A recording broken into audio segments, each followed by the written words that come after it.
Learn faster, deeper, and smarter. This is happening with key. Mass vaccination is rolling out. New confirmed cases is going down. Yet the wound remains caused by the epidemic.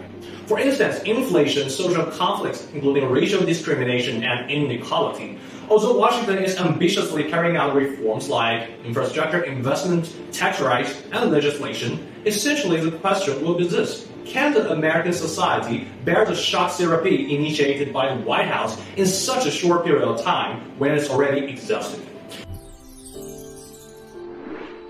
Financial Times on May 25th published an op-ed entitled "Biden May Have to Choose Between Cultural and Economic Radicalism," arguing that current American society can hardly tolerate a build-up of reforms.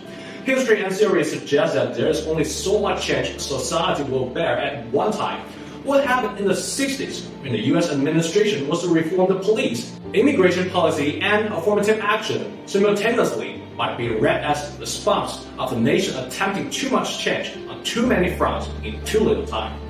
The U.S. is facing similar complex problems as it did in the 60s. Inflation has fed the idea of backlash to the big government. Violent crimes have been going up in the U.S. cities before as well. The country's southern border has been the site of anguish and disarray for much of the year, and woke has been another source of cultural insecurity. Worryingly, Americans are being asked to absorb a break in economic doctrine at the same time as the social context changes. Congress is presently engaged with the tax rights and the reform to policing. These would be hard enough sales on their own, but Washington is attempting both simultaneously. Change against the backdrop of even more change. A build-up of reforms can exhaust and unnerve people. Too much changes for electorates may cause greater political turmoil, as the article warns.